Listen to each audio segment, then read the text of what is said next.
Good morning সবাইকে আবারও স্বাগত জানিয়ে ক্লাস 12-এর ফোর্থ সেমিস্টারের রোগ স্বাস্থ্য টপিকেরই আজকে যে টপিকটা আমরা আলোচনা করব সেটা হলো অ্যান্টিজেন ও অ্যান্টিবডির গঠন। তো প্রথমেই আমরা একটু আগে ছোট করে জেনে নিই অ্যান্টিজেনটা কি। তো অ্যান্টিজেন আর কিছুই নয়, যে কোনো বহিরাগত পদার্থ যদি আমার শরীরে প্রবেশ করে।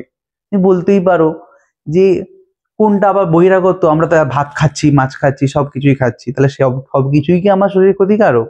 কিন্তু নয়। তাহলে যেটা আমার শরীরের মধ্যে বিভিন্ন রকম বাধাদায়ক ঘটনার সৃষ্টি করতে পারে। তো আমরা দেখি যে বলেছে বহিরাগত এবং বিজাতীয় পদার্থ। কোনটাকে বলতে পারি? যে কোনো পদার্থই অ্যান্টিজেন হতে পারে না, তার বিষয় কোনো কারণ থাকবে। তারপরেই আসছি, দেখো সেটা অবশ্যই প্রোটিন, পলিস্যাকারাইড এবং লিপিড ধর্মী হতে পারে।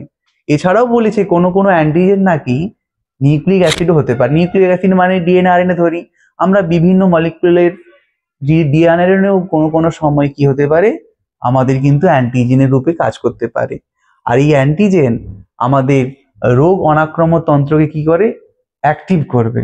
অর্থাৎ আমাদের যে রোগ প্রতিরোধ ক্ষমতা রয়েছে, সেই রোগ প্রতিরোধ ক্ষমতা উদ্দীপনাকে জাগাবে কিন্তু আমাদের ওই মলিকুল রাসায়নিক পদার্থই। তো সেখানে আরো বলেছে যে অ্যান্টিজেন তার আরো একটা বিশেষ ধর্ম থাকবে, সে টি লিম্ফোসাইটকে অ্যাক্টিভ করবে বা সক্রিয়করণ করবে। তাহলে এটাও আমরা কিন্তু বুঝতে পারছি। দেখো সাধারণত যে কোনো বস্তুই ঢুকে গেলে যে রোগ প্রতিরোধ ক্ষমতা করবে তা নয়, তাহলে সেখানে কিন্তু তার বিশেষ কোনো কিছু ঘটনাগুলো আমরা লক্ষ্য করব। সেখানে কিন্তু প্রথম রয়েছে, দেখো টি লিম্ফোসাইট সক্রিয়করণ করবে এবং অনাক্রম্যতন্ত্র, আমাদের যে ইমিউন সিস্টেম রয়েছে, সেই ইমিউন সিস্টেমটাকে কিন্তু কি করবে? উদ্দীপিত করবে। এবং সেটা কিন্তু ফার্স্ট অফ অল আমরা কি বললাম, যে বহিরাগত বিজাতীয় পদার্থ হতে হবে। তো এরপরে আসি, আমরা ছোট করে একটু ছোট জিস্ট আউট করে নিই যে একটা সম্পূর্ণ অ্যান্টিজেন হতে হলে কি লাগতে পারে।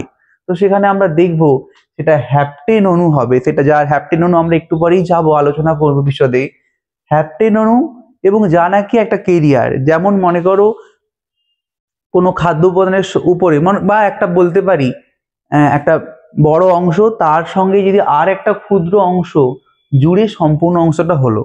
বা মনে করি এই পেনটাই যদি ধরি, এই পেনটার দেখো এইটা একটা অংশ, এইটা একটা অংশ, তাহলে এখানে বাহক অণুটা কিন্তু আকারে অনেকটাই বড়, আর সেখানে হ্যাপটেন অণুটা কিন্তু আকারে অনেকটাই ছোট। তো সেখানে এই দুটো যখনই সম্পূর্ণ করে অ্যাটাচ করলাম, এটা হলো কি একটা সম্পূর্ণ অ্যান্টিজেন। তাহলে সম্পূর্ণ অ্যান্টিজেন হতে হলে কি প্রয়োজন হবে? আমাদের একটা হ্যাপটেন অণু প্রয়োজন হবে এবং এখানে বাহক অণু দরকার হবে। ওই দুটো যৌথভাবে কিন্তু একটা সম্পূর্ণ অ্যান্টিজেন হতে পারে। তো সেখানে আমরা কুবির বই থেকে আমরা পেয়েছি, যেটা দেখো বলেছে অল ইমিউনোজেন্স আর antigens but reverse is not true. তাহলে আমরা বলতে পারছি অ্যান্টিজেন, সব ইমিউনোজেনকে আমরা অ্যান্টিজেন বলতে পারি, কিন্তু সব অ্যান্টিজেনই রিভার্সে বা এটা সত্য নয়। বোঝা গেল? তো এই জায়গাটা একটু আমরা জানবো। এরপর আমরা ছোট করে একটু জিস্ট করে নিচ্ছি যে অ্যান্টিজেনের প্রকারভেদ। আচ্ছা, অ্যান্টিজেন কিন্তু আমরা আরো বলতে পারি ইমিউনোজেন্স, অর্থাৎ আমাদের সম্পূর্ণ অ্যান্টিজেনটাকে আমরা কি বলছি? ইমিউনোজেন্স। তো সেখানে আমরা দেখে নেব যে অ্যান্টিজেনের প্রকারভেদ কি। আমরা ওভারঅল আমরা অ্যান্টিজেনকে দুভাগে ভাগ করছি, একটাকে বলছি এক্সোজেনাস অর্থাৎ বহিরাগত অ্যান্টিজেন, এবং আরেকটা রয়েছে কি এন্ডোজেনাস বা আভ্যন্তরিক অ্যান্টিজেন। তো এক্সো কথাটা মানেই বুঝতে পারছি, এক্সো টার্ম এক্সো, এক্সো মানে কি? বাদ থেকে আসা, বহিরাগত, বহিরাগত। তো সেখানে যে এটা আমার একটা বডি ধরি, এটা দেখো আমার একটা বডি, এই বাইরেই আমার শরীরের বাইরেই যদি উৎপন্ন হয় কোনো অ্যান্টিজেন, তখন তাকে আমরা কি বলতে পারি? Exogenous antigen. আর যদি আমার এন্ডো মানে কি? এন্ডো কথাটার টার্মটার মানেই আমরা জানি, এন্ডো কথাটার মানে কি? আভ্যন্তরীণ, আভ্যন্তরীণ। তো সেখানে দেখতে পাবো আমার শরীর, এটা যে বডি ধরি, এই বডির ভেতরেই যদি আমাদের কোনো কিছু অ্যান্টিজেন তৈরি হতে পারে, সুস্থ অবস্থা হোক অসুস্থ অবস্থাতেই হোক, তো সেখানে সেই ঘটনাকে আমরা কি বলতে পারি? Endogenous antigen. এটুকু নিশ্চিতভাবে তোমরা অবগত হলে। তো সেখানে কোনো একটা শরীরের বডির বাইরেই যদি কোনো অ্যান্টিজেন তৈরি হতে পারে তখন তাকে আমরা বলবো এক্সোজেনাস, আর যদি শরীরের ভেতরেই যদি হতে পারে তখন তাকে আমরা বলবো কি এন্ডোজেনাস। এরপরে আমরা দেখে নেবো এই এন্ডোজেনাস অ্যান্টিজেন গুলো আদপে কোনগুলোকে আমরা এক্সোজেনাস আর এন্ডোজেনাস বলবো। তো সেখানে এক্সোজেনাস হতে পারে পরাগরেণু বা পোলেন গ্রেন, ওখান থেকে কিন্তু আমাদের এই যে পার্থেনিয়াম, হ্যাঁ আমরা পার্থেনিয়াম রাস্তাঘাটে এত হু করে বেড়ে চলেছে পার্থেনিয়ামের দাপট, তো সেখানে ওই পার্থেনিয়ামটি কোনোভাবেই আমার শরীরে প্রবেশ করে আমাদের বিভিন্ন রকম অ্যাজমা, হাঁচি, কাশি একাধিক উপদ্রব সৃষ্টি হতে পারে, আমরা উপসর্গ দেখতে পাই। তো সেই পার্থেনিয়ামকে একটাকে বলতে পারি পরাগরেণু হিসাবে, একটা কিন্তু আমাদের এক্সোজেনাস অ্যান্টিজেনের মধ্যেই পড়ছে। দূষক পদার্থ, আজকে কলকারখানা দূষক, এত দূষিত পদার্থ আমার যানগুলো ধুলোবালি যখন ভেতরে প্রবেশ করছে, সেটাও কিন্তু আমাদের এরকম রোগের একটা কিন্তু উপসর্গ সৃষ্টি করতে পারে। এবং ভেষজ পদার্থগুলো রয়েছে বিভিন্ন রকম অ্যালকালয়েড, বিভিন্ন উদ্ভিদের ক্ষেত্রে ভেষজ গুণ সম্পন্ন, সেটা হতে পারে উপকারী এবং অপকারী। যদি আমার অপকারী হয় এবং সেটা কিন্তু আমার শরীরের মধ্যে বিভিন্ন রকম রোগ সৃষ্টির জন্য দায়ী হতে পারে, তখন কিন্তু আমরা ওটাকে কি বলতে পারি, একটা এক্সোজেনাস অ্যান্টিজেন রূপে ধরতে পারি। এরপরে যেটা রয়েছে রোগ সৃষ্টিকারী পদার্থ, আমরা অবশ্যই আমাদের কত রকম ব্যাকটেরিয়া, ভাইরাস রয়েছে। এই যে কিছুদিনের মধ্যে আগেই তো আমরা অনুভব করেছি যে করোনা ভাইরাস, এই করোনা ভাইরাস বায়ু দ্বারা বিভিন্ন রকম কন্টামিনেটের দ্বারাই তো ছড়িয়ে যেতে পারে। ভাইরাসকে আমরা আবার জীব জড় বলতেই পারি, তাকে আমরা দেখতেই পাচ্ছি না, কিন্তু তা সত্ত্বেও দেখো আমাদের রোগ সৃষ্টি হচ্ছে। তো সেরকমই বিভিন্ন রকম জলবাহিত, বায়ুবাহিত, মাটিবাহিত একাধিক রোগ আমাদের প্যাথোজেন রয়েছে, বা বিভিন্ন বাহকের দ্বারা, সে মশা হতে পারে, হ্যাঁ ইঁদুর হতে পারে, বিভিন্ন স্তন্যপায়ী হতে পারে, সেখান থেকেও কিন্তু আমাদের রোগগুলো ভেতরে প্রবেশ করে। তাই এক কথায় বলছি যে রোগ সৃষ্টিকারী পদার্থগুলো নাকি আমার বিভিন্ন রকম এক্সোজেনাস অ্যান্টিজেন। নেক্সট চলে যাচ্ছে, আমরা দেখো যে এন্ডোজেনাস অ্যান্টিজেন কি। একটু আগেই বললাম এন্ডোজেনাস মানেই আমার শরীরের ভেতরে তৈরি হবে। তো সেখানে আমরা দেখবো ইঁদুর, বেড়াল, ভেড়া, ঘোড়া প্রভৃতি প্রাণীদের ক্ষেত্রে নাকি ওদের ক্ষেত্রে আরবিসি, লোহিত রক্তকণিকা, আরবিসির ক্ষেত্রে কিন্তু একটা ফোর্সমেন অ্যান্টিজেন কিন্তু ওর মধ্যে রয়েছে, এবং ওই অ্যান্টিজেনটা নাকি তার একই রকম এন্ডোজেনাস অ্যান্টিজেন, তার ভেতরেও আভ্যন্তরীণ ওই আরবিসির ভেতরেই, বারবার বলছি কোষের ভেতরেই বা বডির ভেতরেই কিন্তু আলটিমেট ওই অ্যান্টিজেনটা তৈরি হচ্ছে। এছাড়াও আমাদের বিভিন্ন রকম স্তন্যপায়ী প্রাণীদের ক্ষেত্রে কার্ডিওলিপিন, হৃৎপিণ্ড আমরা জানি, হৃৎপিণ্ডের এই হৃৎপিণ্ডেরই তো সেখানে কিন্তু একটা কার্ডিওলিপিন রয়েছে, যেটা কিনা ওটাও একটা এন্ডোজেনাস অ্যান্টিজেনের মধ্যে আমরা বলতে পারি। এরপরে যাচ্ছি যে বিশেষ আমরা একটা তথ্যগুলো জানতেই হয়, মানে অ্যান্টিজেন পড়া মানে এইগুলোকে আমরা জানতেই হবে। হ্যাপটেন, একটু আগেই বললাম হ্যাপটেন আর কিছু নয়, ক্ষুদ্র প্রোটিন অণু বা আণবিক ওজন সম্পন্ন রাসায়নিক পদার্থ হতে পারে। তো সেখানে এই হ্যাপটেন কিন্তু বাহক অণু ছাড়া সম্পূর্ণ প্রোটিন হতে পারে না।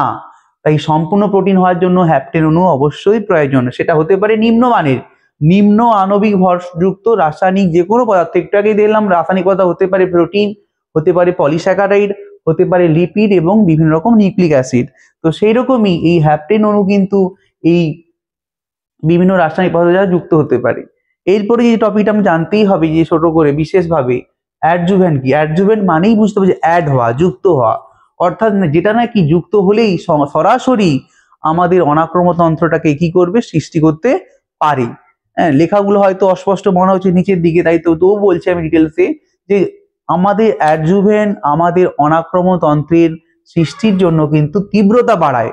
যত তাড়াতাড়ি আমাদের কোনো রোগ হঠাৎ করে প্রবেশ করলো, সেটা কিন্তু দেখবে অনেক ধীর মাত্রায় ছড়িয়ে যাচ্ছে, অনেক দ্রুত মাত্রায় ছড়িয়ে যাচ্ছে। সেরকমই এই অ্যাডজুভেন্ট যখনই আমার শরীরে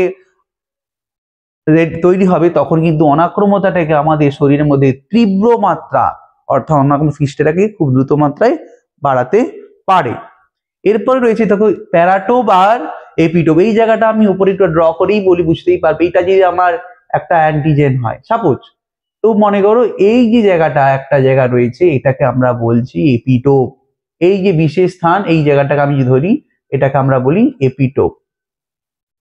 এপিটোপ অর্থাৎ অ্যান্টিজেনের বিশেষ যে স্থান, যেটা নাকি আমরা আগের দিনই একটু ছোট করে ড্র করছিলাম যে এটা একটা অ্যান্টিবডি ধরি, একটু আগেই পরেই বলবো যে অ্যান্টিবডিটা কি। মনে করো এইটা হলো একটা অ্যান্টিবডির অ্যান্টিজেন সাইট, বাইন্ডিং সাইটে রয়েছে, এই স্থানে এই জায়গাটায় এসে কোনোভাবে এসে প্রবেশ করবে। আকারের ছবিটা আর একটু ছোট করলে ভালো হতো, তবু দেখে দিচ্ছি আর একটু ছোট করে। দেখো যে এই একটা স্থান, এটাকে আমরা বলছি প্যারাটোপ। প্যারাটোপ অর্থাৎ অ্যান্টিবডির অ্যান্টিজেন ধরার স্থান, তাকে আমরা বলবো প্যারাটোপ। আর এপিটোপ হলো কি, এই একটা অ্যান্টিবডি তার একটা বিশেষ স্থান, যা নাকি এই স্থানটা মনে করো এইখানে অ্যান্টিবডির সঙ্গে অ্যাটাচ হয়ে যাবে। তাহলে এইটা হলো আমার এপিটোপ, এপিটোপ, আর এটা হলো আমার প্যারাটোপ। তাহলে একদম ছোট করেই জিনিসটাও করে দিচ্ছি যে অ্যান্টিবডির বিশেষ স্থান যেটা নাকি কি করতে পারে, অ্যান্টিজেনকে ধরতে পারে। এই যে এত বিভিন্ন রকম অ্যান্টিজেন গুলো বললাম, তো অ্যান্টিজেনের যে স্থানটা অ্যান্টিবডিকে রিকগনাইজ করবে এবং তাকে সেখানে ধরবে, তখন তাকে আমরা বলছি প্যারাটোপ। আর এপিটোপ কি বললাম, অ্যান্টিজেনের যে বিশেষ স্থান যা কি করবে, অ্যান্টিবডির সঙ্গে আবদ্ধ হতে পারে। বোঝা গেল? এরপর আমরা চলে যাচ্ছি অ্যান্টিজেনেসিটি কি। অ্যান্টিজেনেসিটি মানেই বুঝতে পারছি বিভিন্ন অ্যান্টিজেন দ্বারা আমাদের অ্যান্টিবডি, যে বলছি অ্যান্টিবডি, আমরা আগের দিনই ছোট করে একটু পড়ছিলাম কোষ, বিভিন্ন রকম অনাক্রম কোষগুলো থেকে যে বিভিন্ন কোষ, টি লিম্ফোসাইট, বি লিম্ফোসাইট রয়েছিল, সেই কোষগুলো নাকি আমাদের বিভিন্ন অ্যান্টিবডি তৈরি করতে দায়ী ছিল। সেই অ্যান্টিবডি যারা তৈরি করে তারাই, সেই ঘটনাটাকেই, সার্বিক পুরো প্রক্রিয়াকেই আমরা বলতে পারি অ্যান্টিজেনেসিটি। অ্যান্টিজেনের দ্বারা অ্যান্টিবডি বা এখানে বিভিন্ন যে অনাক্রমণ কোষগুলো রয়েছিল সেইগুলো অ্যাক্টিভ হওয়া, তৈরি হওয়াটাকে আমরা বলছি অ্যান্টিজেনেসিটি।